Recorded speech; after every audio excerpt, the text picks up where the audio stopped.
Hey everybody, I am here with Dave, Trinity 4. How are you, Hey, Dave? Been a long I'm good. time. Yeah, I was looking forward to this hangout. Thank you. Thank you. It has actually been quite a long time since I was on Yeah, channel. In fact, you've had quite a lot of change, haven't you, since I last spoke to you? oh my gosh, my life. I mean, you know, the last since 2015, since I started discovering that my world wasn't everything that I had been taught. I started making more changes to my sort of my work situation and my willingness to be a part of the system. And as I might have told you, Alexander, the baby, we had him without a birth certificate. All these sort of things we started doing. I tried to fight the system in court, Any way with you could, any way you could. angels. Yeah, yeah, but eventually, I mean, I was running a bit Or down. what you mean is not fight, you mean not living in that system. Yeah, yeah. Although it felt, to be honest, like a bit of a fight. Yeah, it would, When wouldn't it, though? Yeah. you're getting all these letters from courts and bailiffs, and in the case of the debt collectors for the credit cards and stuff like that, it feels like you're in.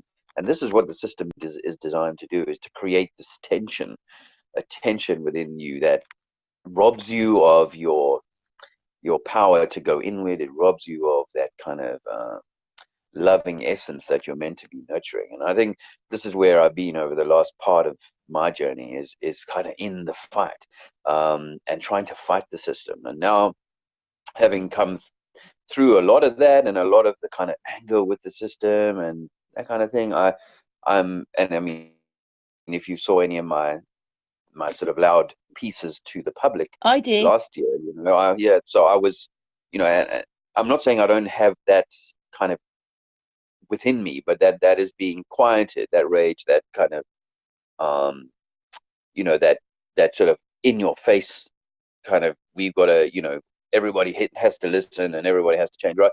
Rather than I've realized that the best change that I can bring to the world is the change in me, which, if I reflect that outwards, will affect other change.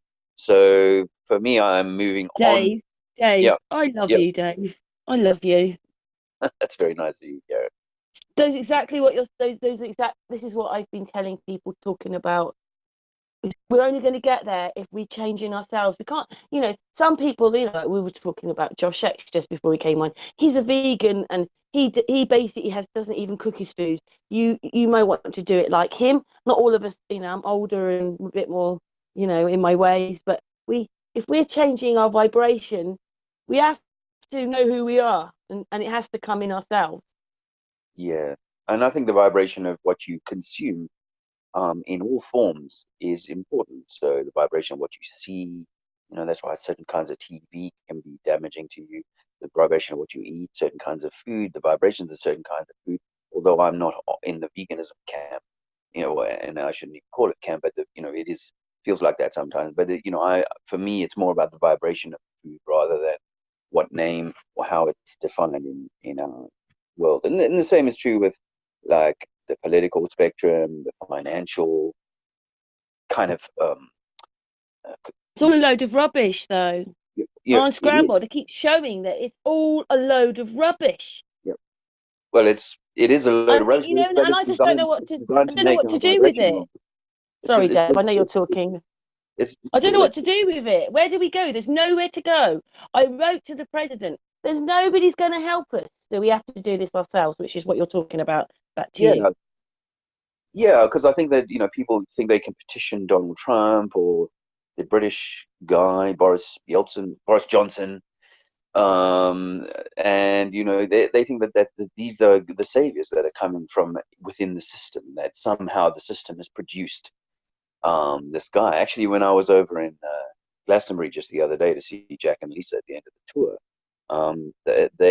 I met a friend of theirs or hers who is a absolutely loved Jeremy Corbyn, and we met her on the street. She was campaigning for him because the next day was the selection day, and she was totally of the view that this was the savior. This is the guy that's coming, and of course, one guy's savior is another guy's uh, you know um, terrorist. So this is the problem, is that it's all a system of maintaining vibration. And this young lady was very sweet and what have you, and very sincere about her belief that this was good for the country. And I think, like most Yeah, people, but it's a shame she doesn't know. She doesn't know though. That's the thing. She doesn't know. She doesn't know yet. well, most people are in that kind of we're doing the best that we can thing. But unfortunately, there's this underlying vibration that's coming to us through the food, through the music, through the TV, that is obviously having vaccines, obviously having some kind of fundamental um, impact on us. And sometimes it's so subtle that it takes years for the effect to build up, such that it's altering the course of your soul trajectory, perhaps. But it seems to me that after having been willing to stand in the fight and take the system on, I feel like it's maybe cleverer to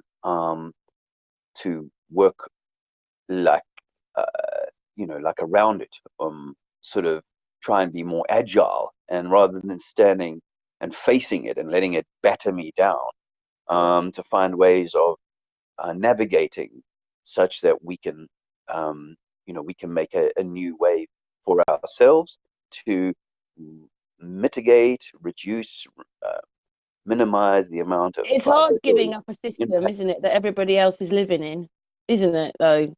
Well, I mean, everybody else is living it, and everybody else expects Yeah, you that's what I mean. to live it. So yeah, With schooling for Alexander, for example, everyone expects me to send him to school. In terms of the work situation right now, I'm people in my family are like, put on the suit and tie and go back into the city kind of thing. And trying my we're putting out the best intentions and trying to manifest this alternative way. And we're talking to some people out in Portugal, about some opportunities to maybe go and spend a bit of time out there, and continue the move away from the system, because for us it is a transition, and we haven't been able to. We're not in the position of someone like Owen Benjamin, say, who's kind of gone, right. I've seen the toxicity of the system, so I'm fortunately able to kind of sell up what I have in the system and buy something that's extremely removed, not totally remote from the system, but a long, long way away from it, and able to fund that through the various mechanisms that he has at his disposal. So for someone like that, fantastic, that you can take it that way. But for me, it's been more like a like breaking a drug habit. It's like a gradual process of moving away and out of the system. And we gave up our do you know what though? house. It's a little bit harder though, isn't it? Because you've got children. I mean, if it was just you and your wife, it's one thing, but you've always got to think about other people as well. Yeah, and it's important to mention, Jessica and Luke, our older children, people who seen anything that I did on the Global Eye Tour or any of my activism, will have come across at some stage Alexander and Andrea possibly. So people know that there's the three of us, and some people have called us the Trinities. But um, there are two older children, and right now they're on break from university. They're both at university. Jessica's in her final year, third year of history, history degree. And of course, when I started learning this stuff in 2015, 2016, that our history was probably just fabrication and fiction. Then we kind of, that was difficult already. But anyway, that's beside the way. The point is that we are, a family of five, and it is extremely difficult. And of course, yes, I've got the prospect of educating, as they say, Alexander. But I was just saying to someone earlier that with him it'll be fairly easy, because it's in if you make the break, if you're able to get further away from the system, you can create a life for yourself and opportunities to generate sufficient means of exchange, an income of sorts to make that work. Because the uncomfortable truth is that I look around me and I see, no matter how much you consider yourself to be out of the system, the most tattooed and pierced person, whatever, the most, and eventually they find themselves in some kind of job, whether it's working a bar or delivering boxes and packages, and, stacking shelves at one of the supermarkets. This is what the system has in store for us, So for a guy like me who's not willing to go back into the corporate sector, or trying to avoid that, that's the kind of prospects that I have at the moment, is a 10 or 15 pound an hour slave a thing, and further entrapment in the system. So no, we're looking to continue the breakaway. And as I was about to say, we we got to an end point with the home we'd been living in for 10 years, where when Luke went off to university last September, we moved out at the end of September. Well, we couldn't afford the rent anymore. To be honest, it's been a while that we hadn't been able to pay it, and well, we'd been paying it, but I couldn't pay that last month. I had to exchange the deposit and say, look, that's what I've got for you. You're gonna have to suck it up. I've got to go. So we went and moved into a place in Scotland, and it gave us an opportunity to experience the farm life. I had quite a lot of time on a farm as a kid, but Andrea hadn't. And our dog Pebbles got to be a little sheep dog for a while, and that was fun and good experience. But it was kind of like a prelude, in a way, preparing our minds to put ourselves into this tour bus situation, which, from the outside seems quite glamorous, but once you're on the inside, it's like that was an incredible trip, very, very intense trip. But you know what, this journey is intense, and the people that talk to me How long did you go for, Dave? Just shy of 4 weeks. We were on the tour. That's quite a long time, isn't it? Because there's no privacy as well. I mean, I know that you're going to all those countries, but yeah. Well, yeah, and thousands of miles. I mean, we didn't do the mileage that Jack and Lisa racked up, but we did a lot of miles. And in the first 9 days, we did 9 cities, and all of them many hours drive apart from each other. Whoa. In a van that unfortunately was more, because like for me, this has been a passion. That we need to get out there and be advocates for the truth. Or as I say to people, not converters, but alerters. We're here to alert people that there's a problem in the world, and they will not be able to alter it through the status quo, but for, as we said earlier, making that change within. And so for me, the opportunity to jump on this Globe Light tour and get, continue to do that, to continue to give that message out to people, and of course get the exposure on the in the online community, because I came into this quite late on, so I'm kind of having to make up ground.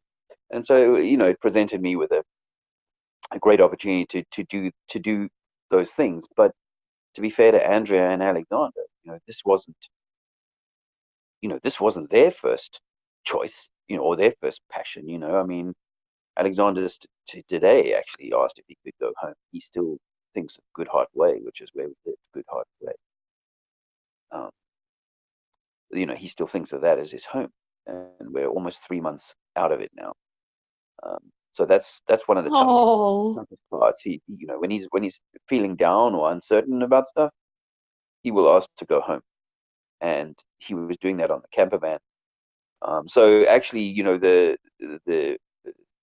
the journey that I am on, I'm keenly aware that it comes at an expense to those around. My father and my sisters don't talk to me. I've most of my friends have passed by the night, and my daughter and my son are both without a home to come home to after when university breaks up and so on. And of course, little Alexander and Andrea are as in between homes as we are at the moment. So it's an extremely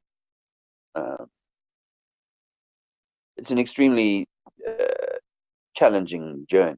I think it's meant to be a challenging journey, but it's not for the faint of heart, and it's understandable why people would go, what, I see I see that the world has been presented as a lie, but my life is fine. Do you know what I notice? I notice the more you try and, I hate this word fight, or try and, what's the word you can use instead? Move away from it, the worse it gets for you in that life.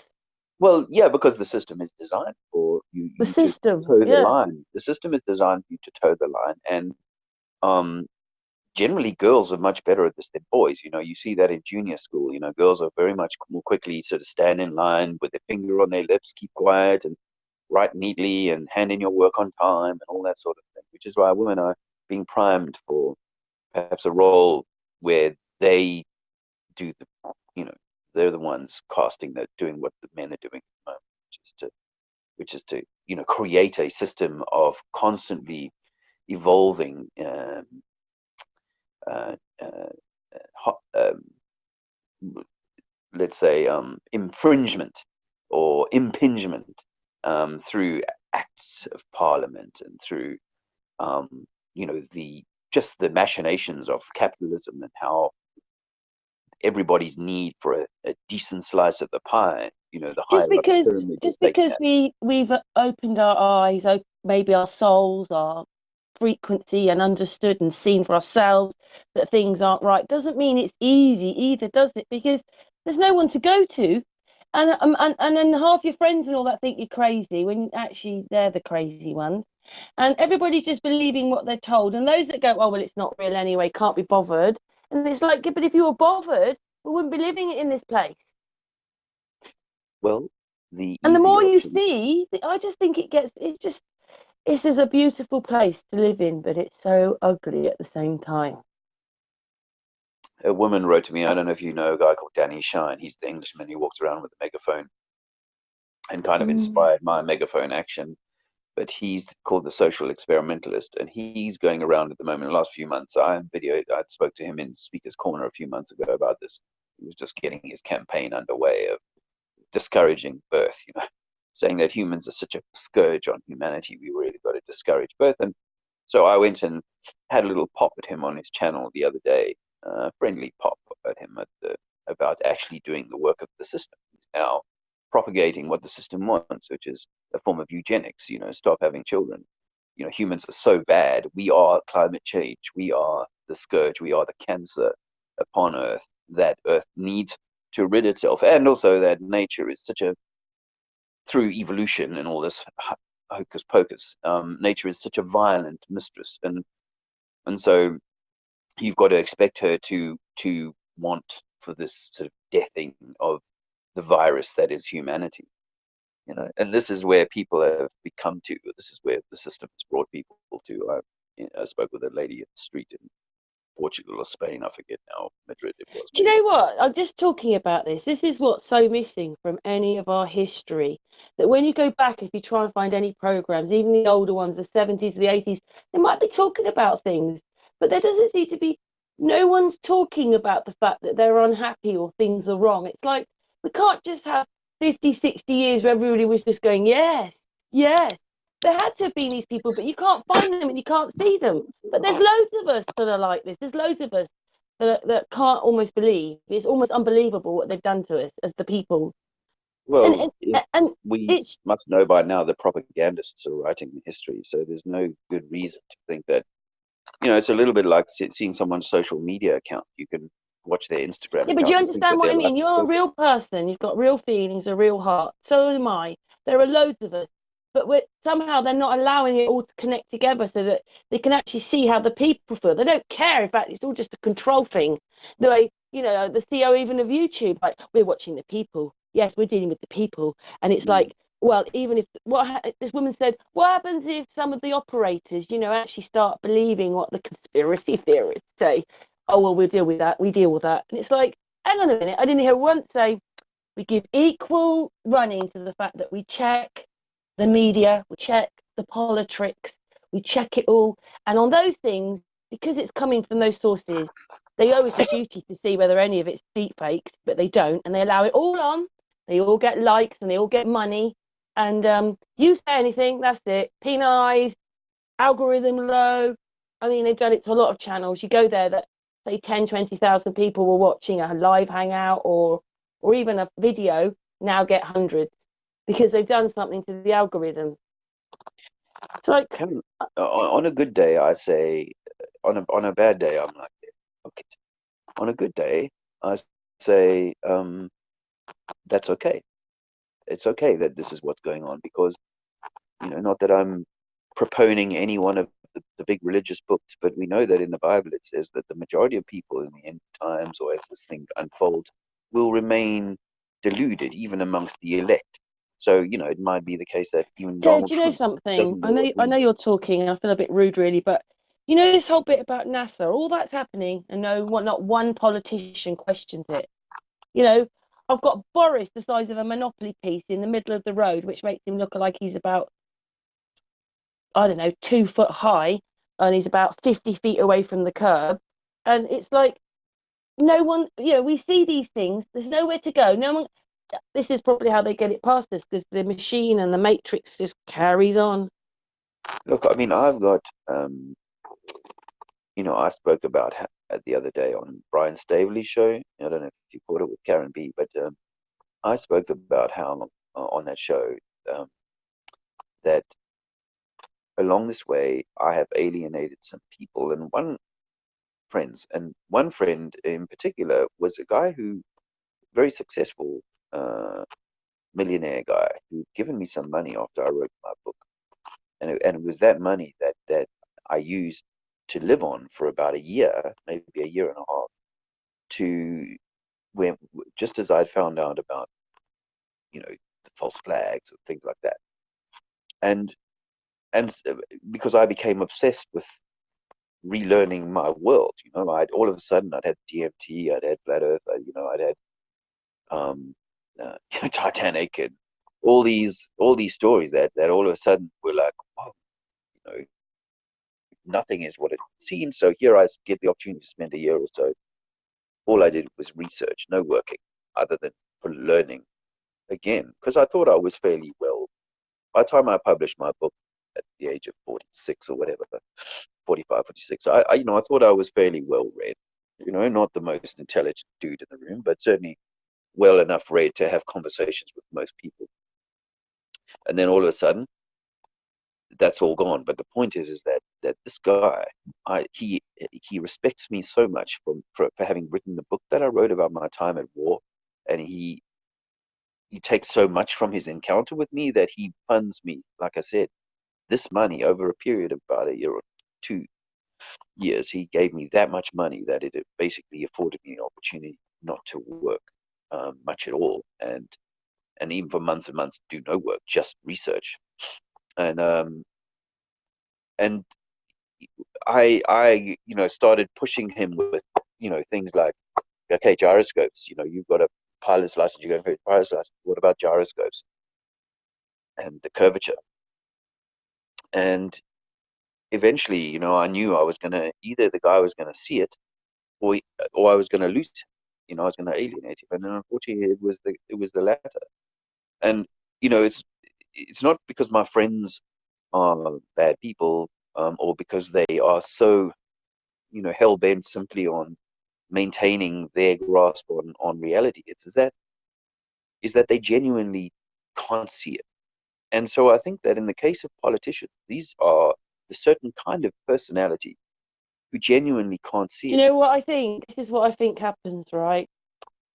They make it all, just like they make, Coronation Street, Dallas Dynasty, the whole lot, EastEnders. They actually just make it and stick it on the television. None of it's real. They're just, and if you do happen to see them, they're just actors, actually. Yeah. I don't see anything real. It's virtual reality. I mean, and I looked it up. Not just Boris was a diddy little thing in the street. They did it to Theresa May, and they did it to Okay. So the one here's what I before. want to say to you, The Karen. This one is what I want to before, say. I think and I this is think what I they want. did it to Gordon Brown, but they didn't do it to Tony Blair. So this deep fake thing they're doing started. I don't know. They started putting it on, and do you know what's really weird? Just very quickly, like we went digital. How come everything's worse to look at than it was before? Like on the computer, everything's all blurry all the time. But we were digital. It should be high definition, but it isn't.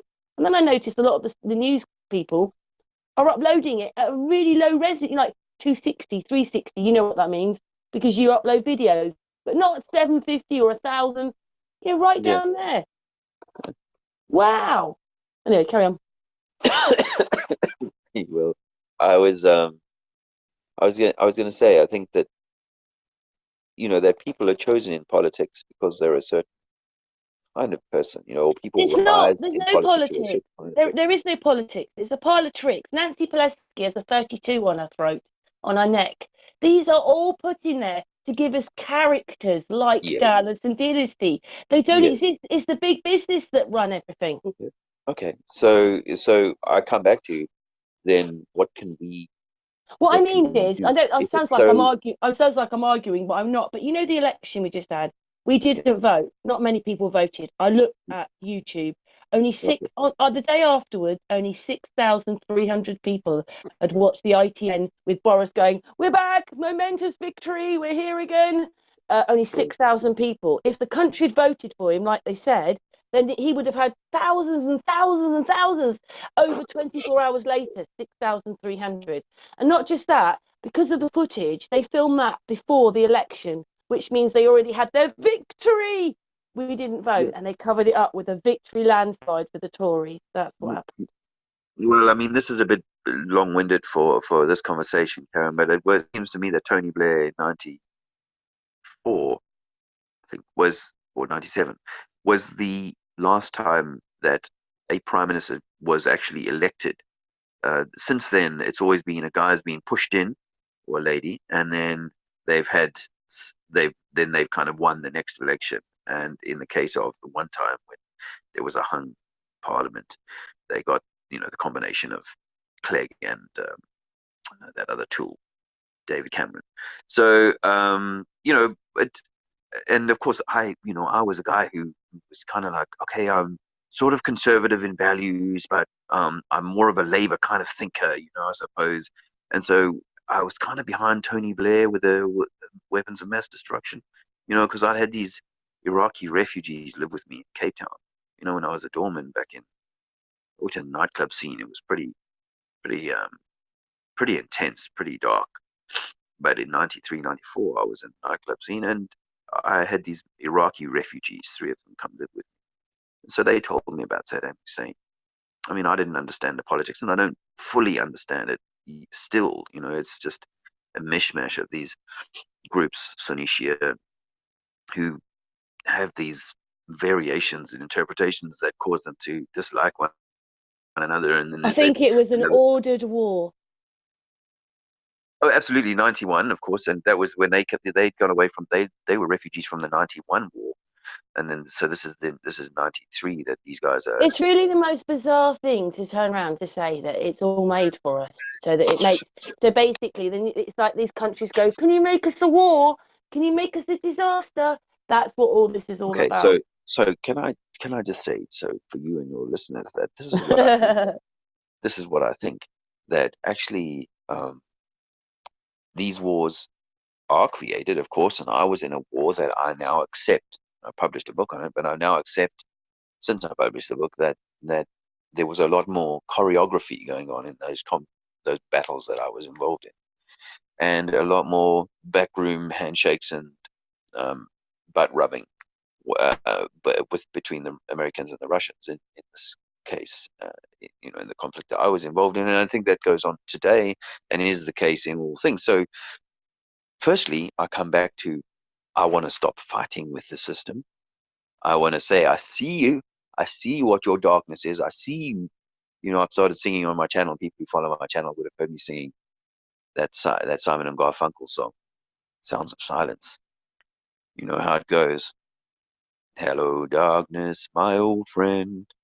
Now I wonder about the song, whether the darkness isn't the old friend that exists in our world, and that the light and the dark have been tussling with each other Can I forever. say something? Can I add something to that? Nothing shocked me, even though I put the videos, these ones out on Unscrambled, to actually see that Donald Trump was supposed to be standing with Putin, and the only person who was glitching, only his face in that, was Putin. And then they showed you this wide angle of supposedly like Donald Trump's aftermath or their bodyguards, and the whole lot, you could see through them. They were weird. They were all superimposed on this footage.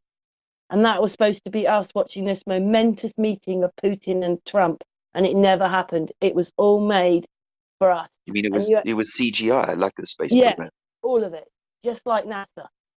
like the space program?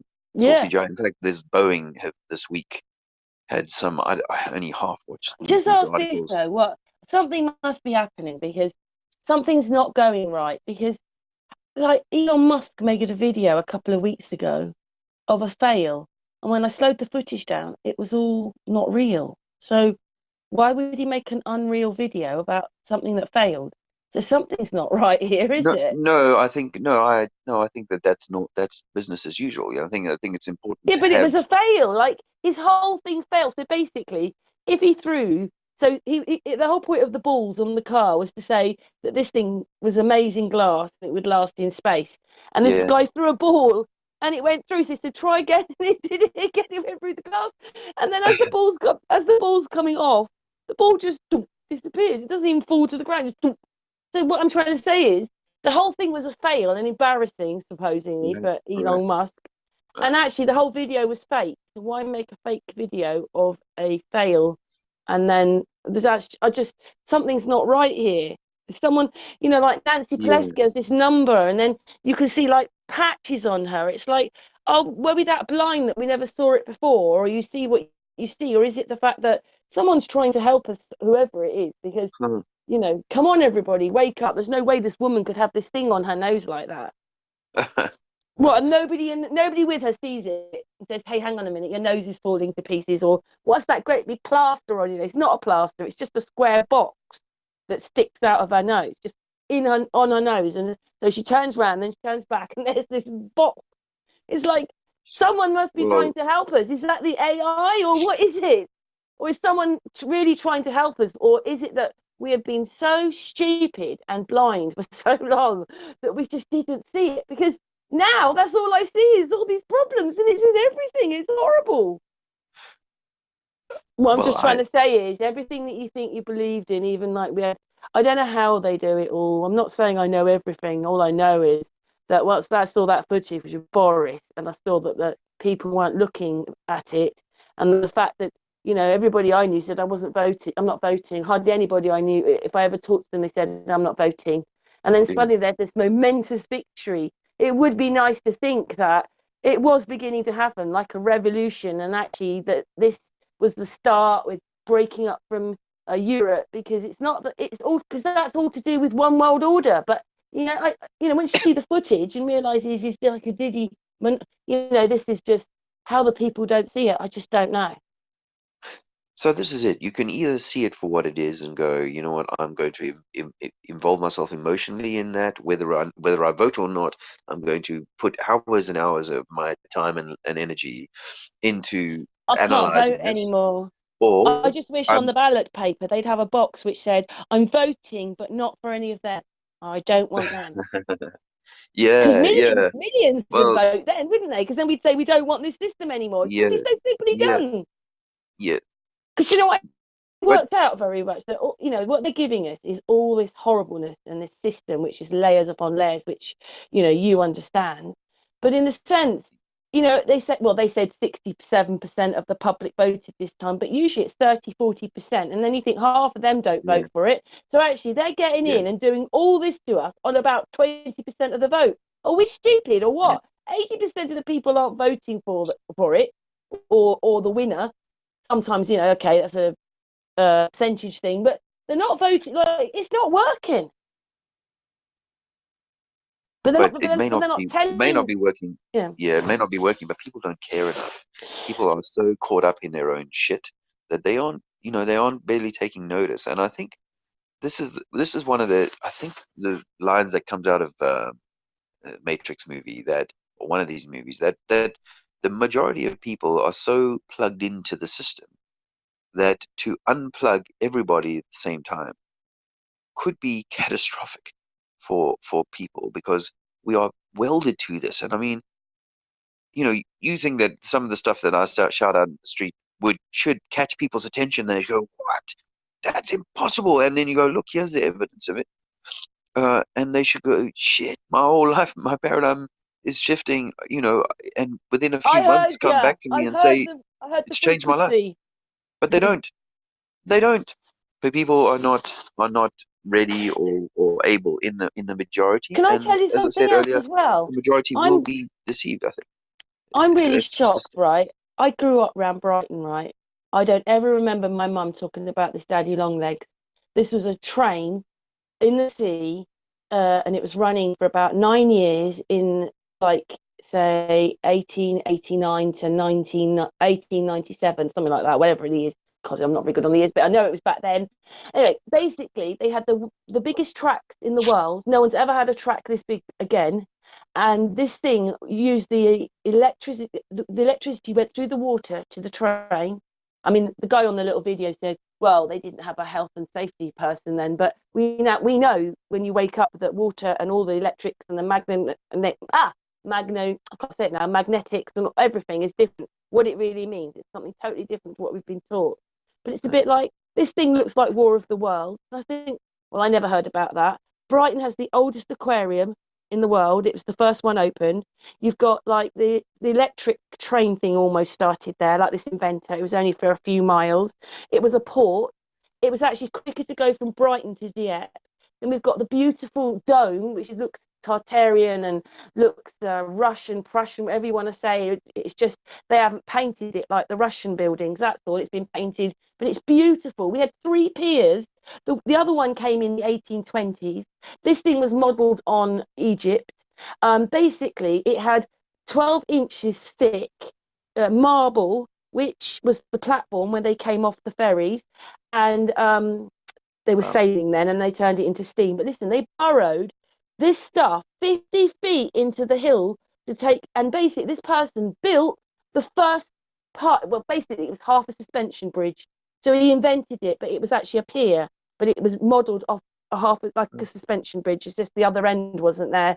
Yeah. And basically, like they were bringing tons of steel, 15 meters high. And then in another breath, the person didn't realize when they put in the history, well, what it was is that they were coming on shore. They thought it was still easier to do ferry droppings along the coast.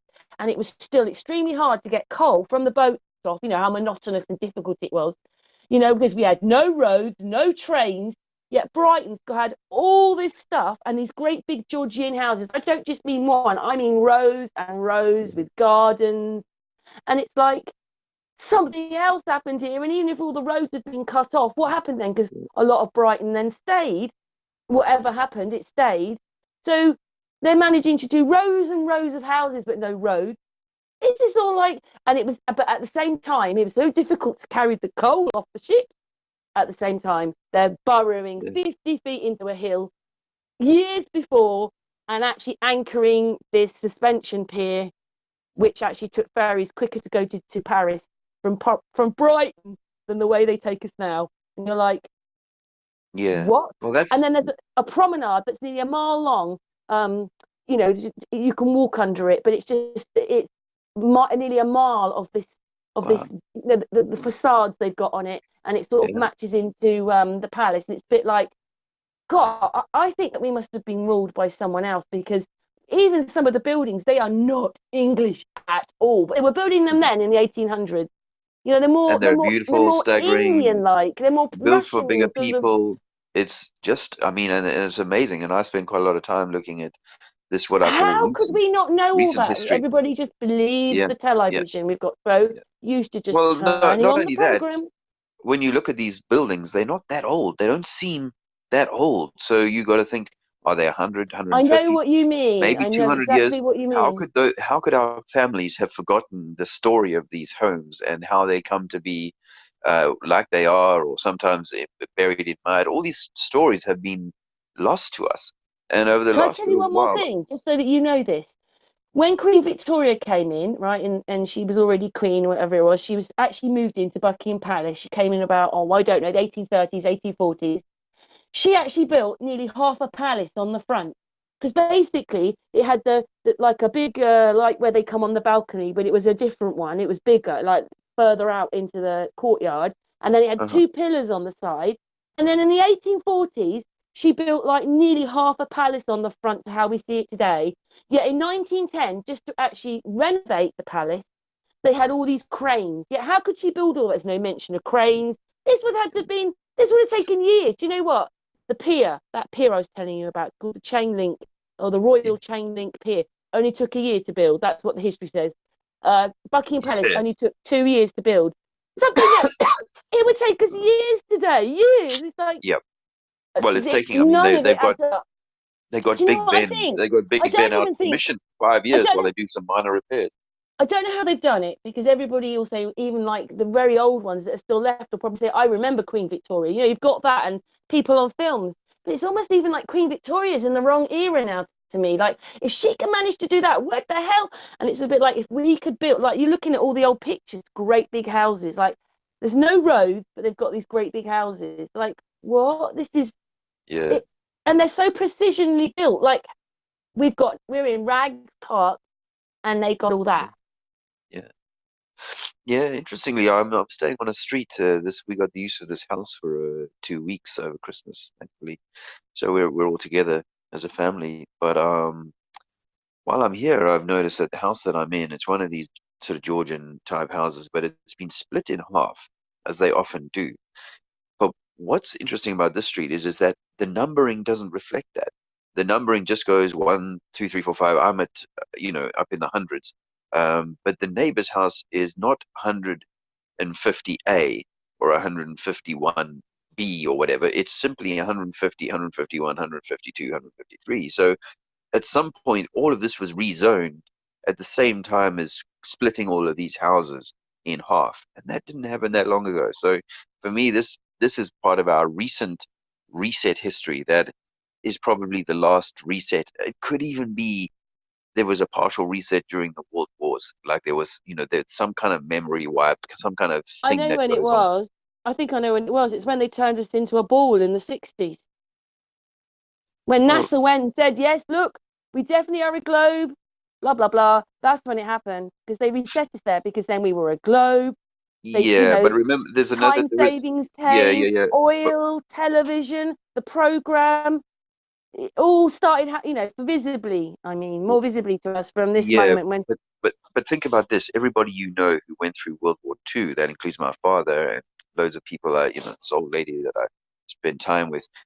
These people were all displaced during the war, and their normal systems of schooling and everything were kind of interrupted. And when things build back up again in the mid 1940s, and they begin schooling and so on, the whole opportunity to put in place the NHS, the system that's going to overarchingly tell doctors and nurses what to think and how to practice, which effectively gets rid of natural medicine. And then the same is true with the curriculum. All of a sudden the curriculum becomes a controlled curriculum, and teachers who want to get ahead will teach what they're taught to teach, right? So and then the parents or the grandparents quite quickly are either just destroyed by the horrors of the war, or they're drowned out eventually by people who say, oh no, well the science proves absolutely that there's rotundity to our Earth, and that it's spinning I a don't thousand think it miles an hour. takes very long because I do remember that they said that Nelson Mandela had died on the television. People had ceremonies at schools. People told me, but Really? Eh? then you kind of forgot about it. And then you Yeah. don't remember when he became like president again. The first time he died and Willie Mandela got everything, didn't she? Because she was married to him. The second Yeah. time he divorced her and she got nothing. But it's like, how could Uh, we forget it? How could we forget yeah, it? that's an interesting one for me because Mandela only came into my life in the early 1990s or very late 80s, perhaps. But all of a sudden, this guy was like in my consciousness. He was someone I'd never heard of before, and you know, then he becomes this hero. And when he walks out of prison, that day I was watching on the television and I stood up because I felt so moved by the act of liberating South Africa from this sort of racist situation that we found ourselves in. So that was a seminal moment for me. But and I mean I even went to see when he came down the Mall with the Queen in the gold chariot. I assume for one of his funny ceremonies where he puts on robes and tells secrets and stuff like that.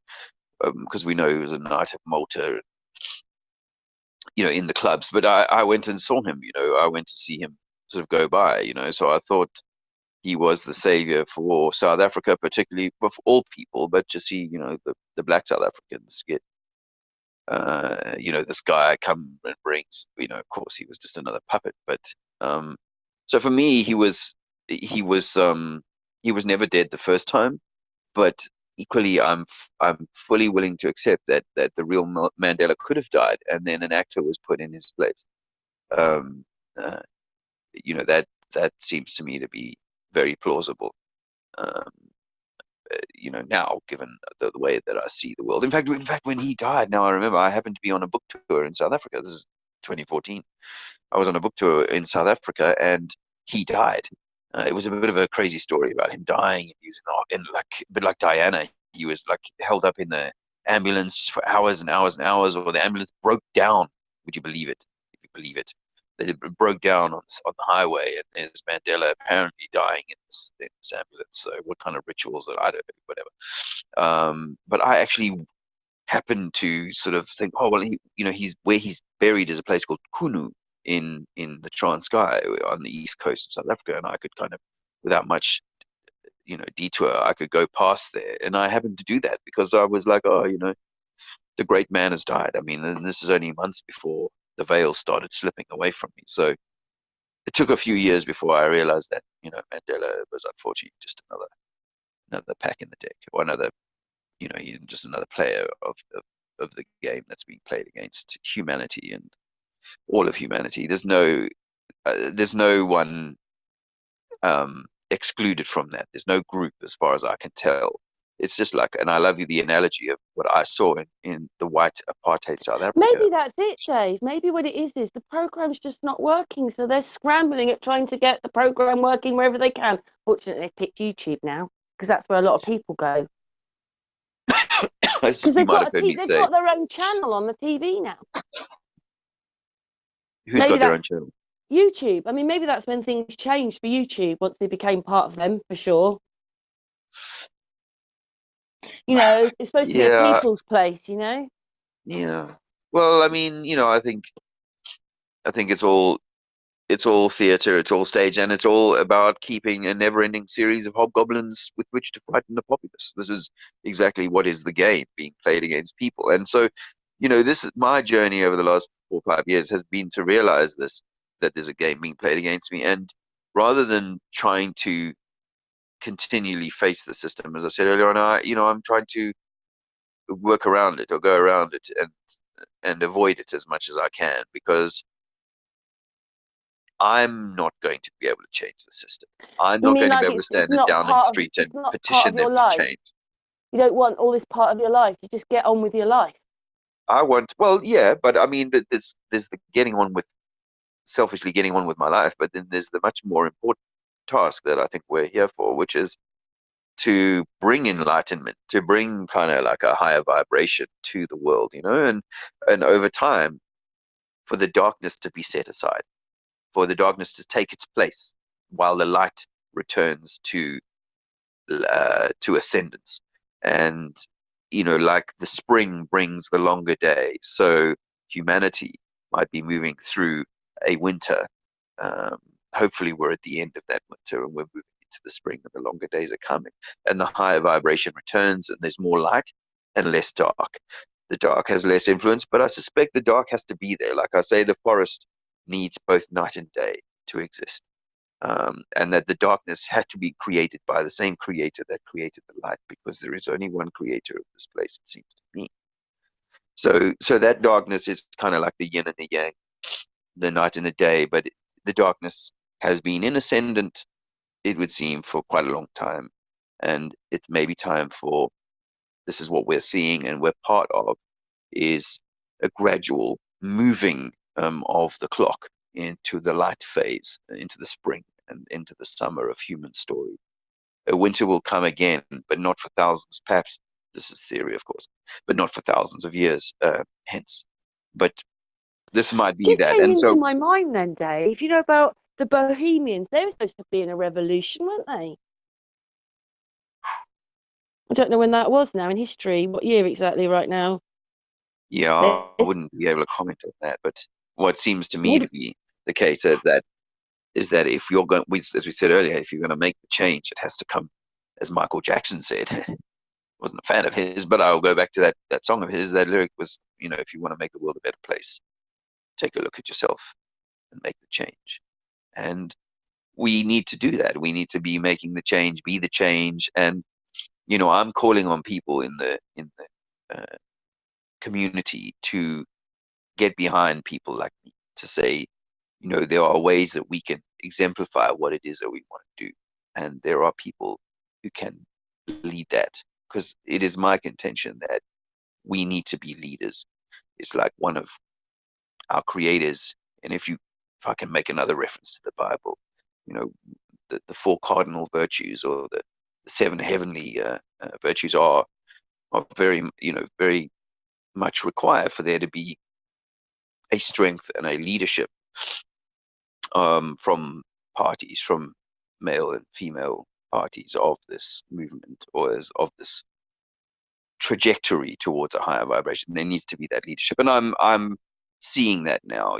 Having had the opportunity to be up close to a lot of people that are influencers, and uh, you know influencers in the truth community, then I realized that there's a place for me too. And I think that this is what we need to do: is we need to move towards a closer relationship with nature, to keep it simple, a closer relationship with nature, and a closer relationship to more natural ways. But I think it's important to realize that the night, or the dark, and the system may have to always be there in some form or another, may be significantly reduced, as is the night during the long summer nights here in the Northern Hemisphere, the Northern Hemisphere plane, I should say. But the northern region, but the night will recede, and the opportunity for humankind to have this more Eden-like experience will emerge. But for now, it seems to me unlikely that people who like the Sodom and Gomorrah kind of night, the lower vibration reward system of, you do good and you get doggy treat at the end of the day, which they inculcate with a little gold star when you're 5 years old, and you can, memorize the continents of the globe. Then this is where they start putting you in that kind of, you do good, we'll take care of you. My family have ostracized me. I think it's probably not unfair to say, and it means they're like, Dave's without a home. That's his problem. He's created that situation for himself, you know, and let him kind of learn the lesson. Oh, I'm We'll let the sorry. system punish him until he gets back into line. And this is what the reality is for the majority of people, is that I got to stay in line. I got to keep doing my 9 to 5, because without it, my world implodes. And I 4 years ago tried to step away. I stepped away from all of that, and I made a conscious decision to step away from that. But it has unfortunately not delivered yet the kind of product that makes me self-sufficient, and that's exactly what the system wants. And I think over time, and some of these opportunities that I'm maybe trying to link in with, that are going on in places in Europe, or whatever. I mean, and Andrea sometimes talked about, us eventually being back in Africa and doing work with communities there to try and, help people to achieve this kind of move away, rather than be almost like a black hole. These cities are just sucking people into them, more and more human energy into these cities, and once you're in the city, your children are trapped probably for life, giving all of their energy into that city and the system of that. And that's the reality for the majority of people, and we need to find a way to reverse that, because it's really only in reversing that you see a change from from the winter into the spring. And some people say, or I think I postulate that the whole nature of this place, this system, which is on a 26,000 year cycle, apparently, is that the clock will turn no matter what humankind does. And I think it might be the case that the darkness, because it's been in power so long, has never had more control, has never had more ability to try and retain and hang on to the night, delay the oncoming day, which is perhaps that's why they do geoengineering, but that, to try and delay the higher vibrations that it's going to rain down on the earth such that it becomes spring, and that the majority of seeds will begin to flourish naturally, rather than the few of us that have started to grow without the support of that sort of that spring vibration. If you look around at plants already in January, you'll see blossoms, cherry blossoms starting to pop up, stuff like that. There's those flowers that come early before the spring, but then there's those other flowers that definitely have to wait for the sun to come full strength. And it may simply be the case that the system is trying its damnedest to hang on, keep the vibration low as long as it can, to kind of extend their winter, their sort of period of ascendance as the dark can be. But I think that in time, there's this shift coming. I mean, there's these stories that are fantastically well imagined by people now when we look back on ancient histories about how there is this cyclical nature to the world in which we exist, and come what may, there will be shifts, whether it's a total event like the Noah flood type story, or if it's minor local events, or if it's just simply an evolution, if you like to use one of the scientist religion's words, an evolution of the consciousness towards the sunnier disposition, the sunnier way of being. And the cities will become less important, and the way that we do business with each other will become much more in line with nature, and it'll be far less dog eat dog, and more, dog work alongside with dog. Well, man and man working, and woman working together in Sounds harmony, good like to an Eden. me. So that's why I think that for us, that for me anyway, the lessons have been, I can stay fixated by the system and find all the new revelations fantastical. And even if we all know that Boeing is putting up a CGI rocket, after 10 miles in the sky, it's gonna land downrange, so you can see that very easily. But after that, it's all CGI. So we know that people are given that, but do I want to concern myself with that and be like vexated by that? Oh, another lie. How can people believe this shit?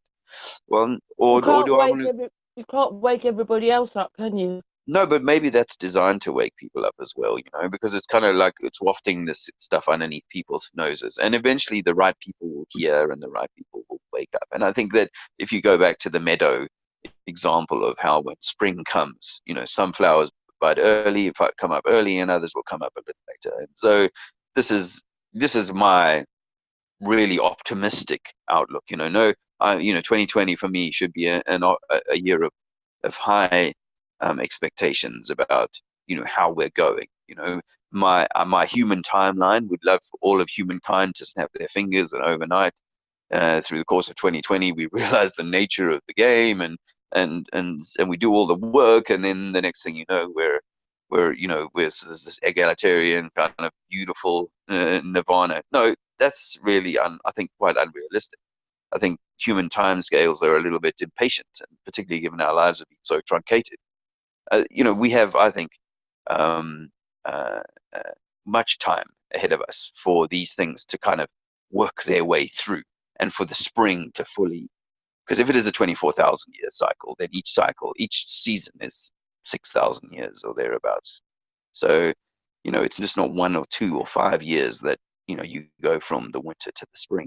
It's a gradual period, perhaps over hundreds of years. And if you want to be a flourishing flower, an early flower as you might be, if you want to be a flourishing flower, then you shouldn't be so concerned with the likelihood of possibility of being trampled at some point in the future. It is really just a wonderful opportunity to be alive and to get out there and to start to show your beauty, so that other flowers might spring up, or others might come to the meadow and admire what a wonderful thing it is. So, it could be either that, or the flower is all hobbled over going, look at these fucking people, the way that this whole fucking field is getting on, it's all getting on my tits. None of these flowers have come up yet, No, it doesn't need to be that. I mean, you, of course, it's your choice. It's your life. It's each of us has our own choice. But given what you know and what the system has been trying to do to me my entire life is to get me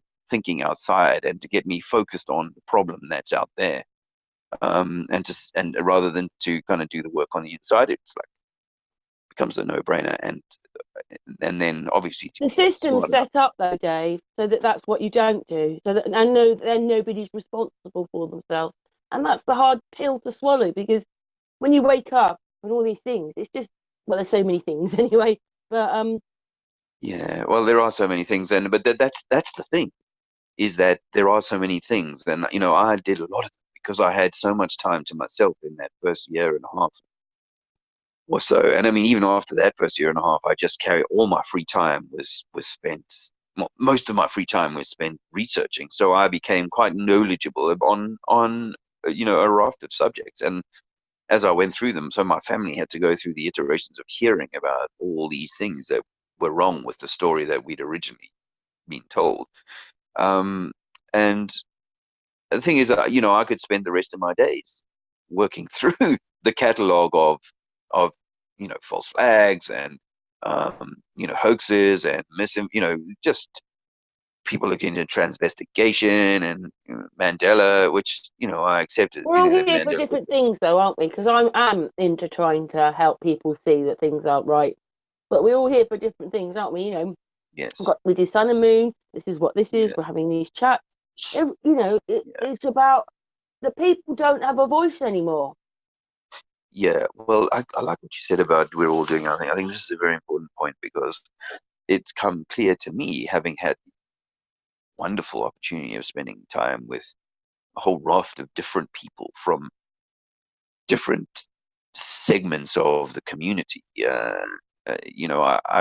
I've been quite fortuitous in the number of people that I've got to meet, and it seems clear to me that we have all of us got strengths and weaknesses, and um, people that are really good at one particular thing might be really poor at a different thing. And in the flat Earth community, for example, there is people that are like savant level autistic kind of Rain Man type characters who have awesome skills in one area and but can't tie their shoelaces in another type of thing.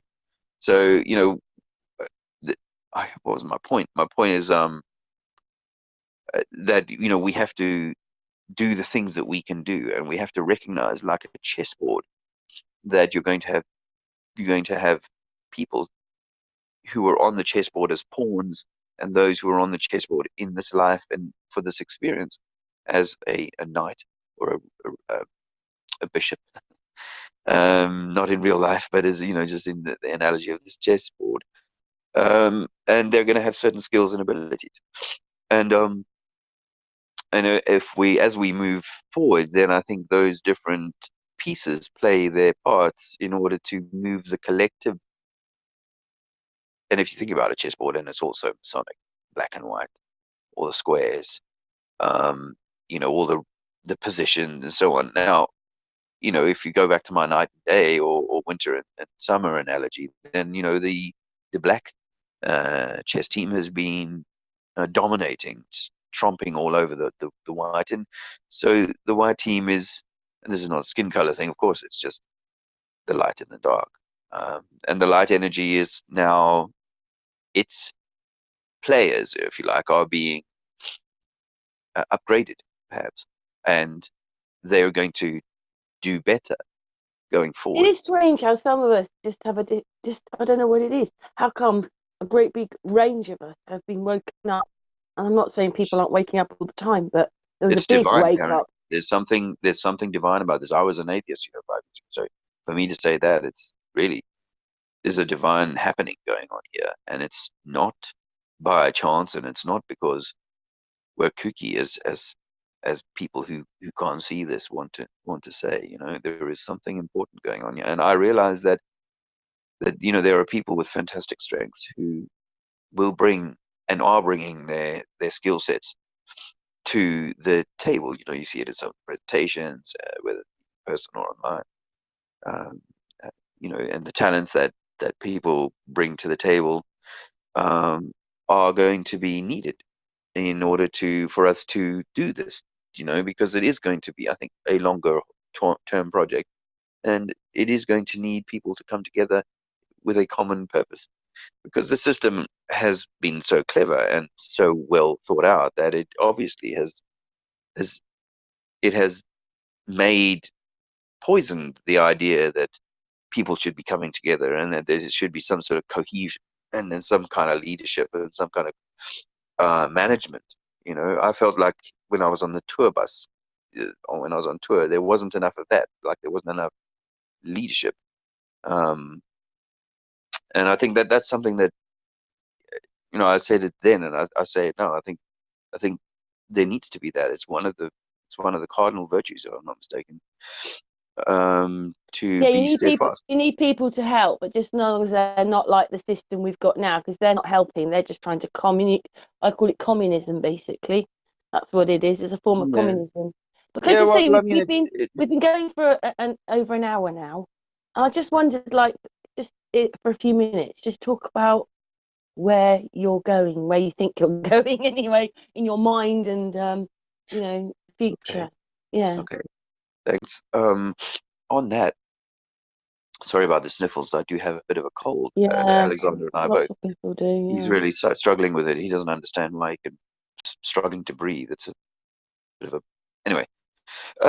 In terms of where we are going, and I mean, I've got the advantage of having Andrea alongside me, who has done research on areas to do with spirituality and things like that I haven't maybe spent as much time on, and so it's brought a sort of feminine balance to my research that I think sometimes us blokes can be more left brained in the way that we think. So I have had that softening, if you like, because I had a pretty, in some respects, a pretty hard, aggressive, uh, uh, sort of young adulthood, from being in war and then working as a doorman in a very violent nightclub. It gave me a certain hardness, those experiences. And so I've had to kind of face that hardness and through this process actually, and seek to move through it, and to grow beyond that programmed position. And so it's an ongoing process, but I have found that I'm able to achieve that. Uh, and I was just thinking because I think my children were saying, if your mom could see you now, she died in 2011. It was like the catalyst for my journey, really. But she was only 57, 58. Sorry, mom, she was 68, 68. And but it was a catalyst for me. And if she could see me now, the transformation is quite remarkable, according to my family, my children. And I think I want to continue that. It's an evolution, as I said earlier on, of the consciousness, and that's the individual consciousness, which affects the whole, the greater electromagnetic system that we're connected to, I think. So for me, I want to continue that. I want to continue making my steps away and out of the system. Um, I'm not quite sure how I'm not very good at asking for help, but I am going to use my channel Trinity to try and stimulate help. Actually, I've got to say that I've had some incredibly generous um, um, like, what's the word I'm looking for? Gifts, say, from some people, and I won't name anyone now because we're talking about maybe 10 people and gifts totaling hundreds, a few £100, uh, which is absolutely astounding, and really is humbling to have people make that kind of thing. But that's only a part of the story, because we all need a place to stay, and that kind of thing is not cheap in this day and age. So that's why I did the Scotland thing, was we were trying to find a place where I could exchange my labor for um, my accommodation, and in this case it was included some food, but it really felt like slave. Between Andrew and I, we were both need to work each Oh, day. so you tried it and then it didn't work for you. That I mean that that opportunity felt like a, well, certainly in the beginning I was like, oh, slave, yeah.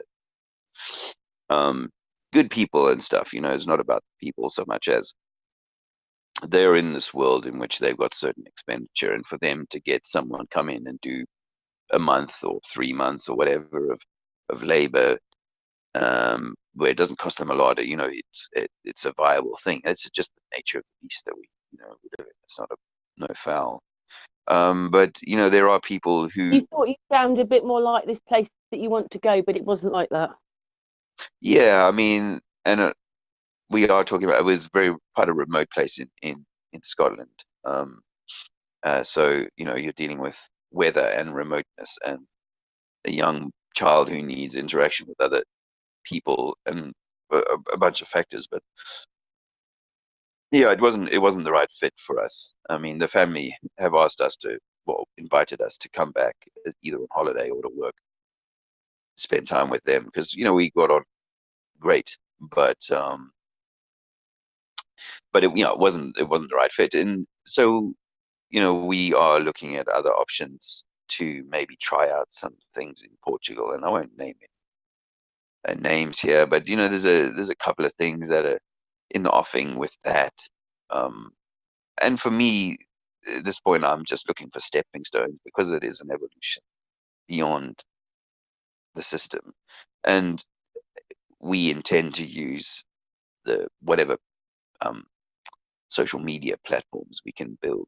We use them as a way of showing other people the possibilities that are open to us, or increasingly, I think, becoming open to us, in terms of how people can get a parcel of land and start to kind of work the land and so on. But it's a process. And for me, I mean, I knew when I started this, I think it was February 2016, 14th of February 2016, I called my friend Clint and Andrea into the garage. I said, "You got to leave your phones outside.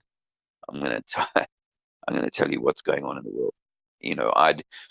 I was more paranoid then, because I was worried what the system was thinking. I was, what might be up to or whatever. But I'd done all my research by that point, enough to be certain that one day the shit was going to hit the fan, and we had to be doing what we could to prepare ourselves for that. And I started doing woodwork. Uh, I'd been doing gardening and all this sort of thing to kind of prepare myself for this. So the reason I know the date is because my friend Clint, he wrote the date in the dust of the window in my garage, because there was a lot of wood dust. He wrote the date there, and I never cleaned that window again. It always stayed until we moved out of the house. It always stayed on the window, that date. He never came down the flat earth rabbit hole, Clint. He's still a mate, but it's difficult when people are still blind. But he's, at least he still gives me the time of day, which is more I can say for some of my older friends, my family. So that's been my I've been preparing. I spent a few summers growing my own veg and cannabis, which obviously last year's crop got stolen by the police. And then I did a lot of physical work and woodwork and making furniture and stuff like that. So I've been kind of preparing myself really physically to be different from the office guy that I'd become. The report writing change manager is, that, not that I loved what I was doing, but that's what I was doing, for over a decade, I suppose. So, it's been a kind of a move away from one kind of way inside the system to becoming more independent. But of course, we were living in a house that more befitted my salary when I was, working for the government. So anyway, that's been my journey, and the trajectory continues, and hopefully, um, we can pull it together and get what we need to try out some of these things, and to continue um, the work that we're doing.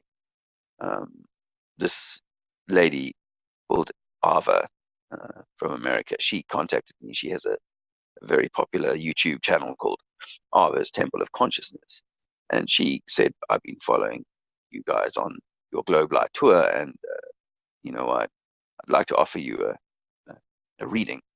I've been doing it for 30 or 40 years now, and it's what I do, and I whatever. So she gives me this fantastic reading that uh, free.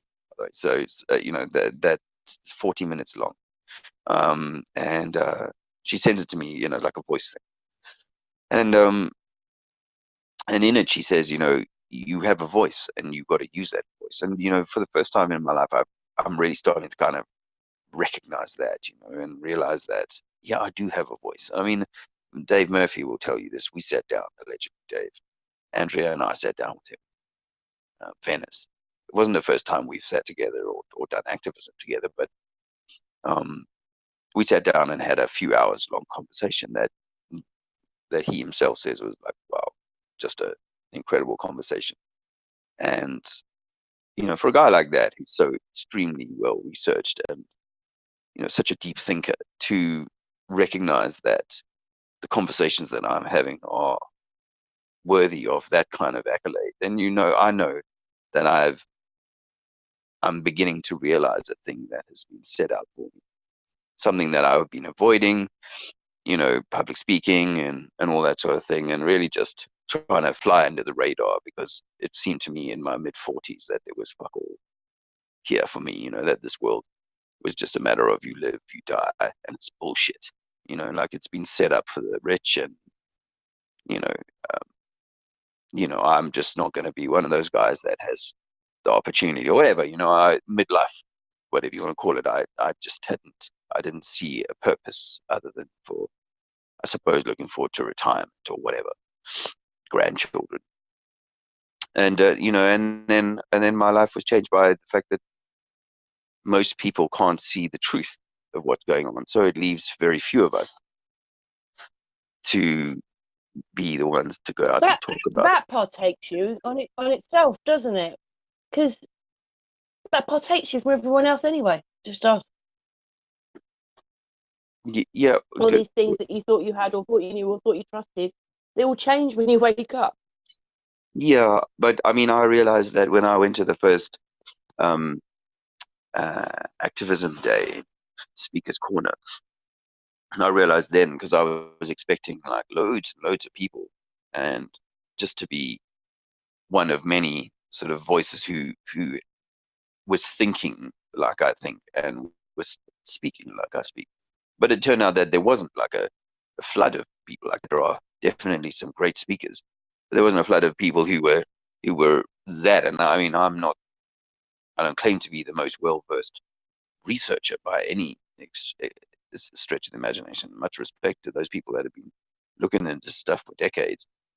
But despite that, I've got a bead on how it works and how the system is and what tricks have been played against us, and that there is because of my DMT experience, that there is a definite like onward soul purpose here, and not that we're to be kind of living in fear of this onward purpose, or that fear that we're not meeting some kind of standard, because you set the standard for yourself, and if you're meeting it, you're meeting it. If you're not, you I guess you look to alter it, but there's no need to be fearful of it. It's just simply that there is this system, there is this higher purpose to what we're part of, and we're part of something eternal that doesn't die. So when we leave this body, I know this now from the experiences I've had and research. So if you combine all of those things and you're willing to see that pretty much every part of the construct is fabricated,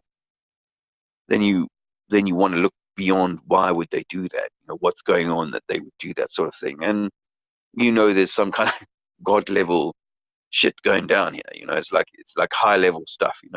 To pull off what's going on here. There's more than Donald Trump and Tony Blair and those clowns can kind of pull off by a long chalk. So I'm. Hey Dave, Like, we could go on for ages. By the way, I understand exactly where you're coming from, but kind of got to finish. oh, that's cool. Well, I mean, let me just round it up by saying, I think that we've got to take what we know and try and condense it such that we are cleverer in 2020 than we've been in the past, where we're sort of just pocking at the system all the time rather than working on the self, going within. It's very like that children's, what do you call them, like Jingle Bells, those things. And there's one with the boy that when the naked emperor, and he's trying to, they've got to say, "Oh Majesty, you look wonderful," and Yeah, in your new clothes, but he's not wearing yeah, anything. yeah. That's what Yes, has well, to that's what happen. they want. That's what they want, and a lot of people, I think, can see that the emperor is naked, but they don't want to say so. They'd rather I just know, because they're go along with worried it. and frightened because what Yeah. might happen to them. And you know what? One of the most powerful things for us, because we didn't get a birth certificate for Alexander, one of the most powerful things for us was actually having contact with a lady who had done it herself. And because of that, Andrea had the confidence to go through with it. Without that, we would have probably not made it. So Wow. we need people to be the guides, to help people find this new way and to empower ourselves in, whether it be the legal people, whoever. This just, and we want to do like a festival in Glastonbury in about 4 months' time. We just need to secure some land, and just a small thing, we get 50 people to come, that will be a huge success. Any more? Festival Brilliant. sounds good to me. Just a low key thing with a tent or two, and opportunity for people to sit around a fire, talk, Talk. whatever, and maybe listen to some music, but primarily talk together. That would be the main thing. No big name speakers or paid for speakers or any of that. Just simply, Hey, just I simply love you. people. That sounds great. That sounds Yeah, really that's great. Well, if you're going to do that, can we come back and have another hangout then yeah, and talk about that? sure. Man, I'm Dave, losing my voice anyway. I know it is quite tiring talking, isn't it? But thank you for so much for sharing. It's like your story, isn't it? It's what's happened to you. Thank you so much for sharing that with us. And Sure. yeah, Thanks for your you, time. we will talk to you again soon. I look forward to it. I look forward Just for the hangout, because obviously we'll talk when just for the stop button on the to it. recording. We Yeah. say goodbye, but we'll say goodbye afterwards. So Alrighty. thank you so much for listening. A most amazing journey, and we wish all of you well. Thank you very much, Karen. It's been a pleasure. Talk Thank you, again soon. Dave. Okay. Right. Bye, chat room. Mwah. Mwah, Dave. Bye bye. Bye.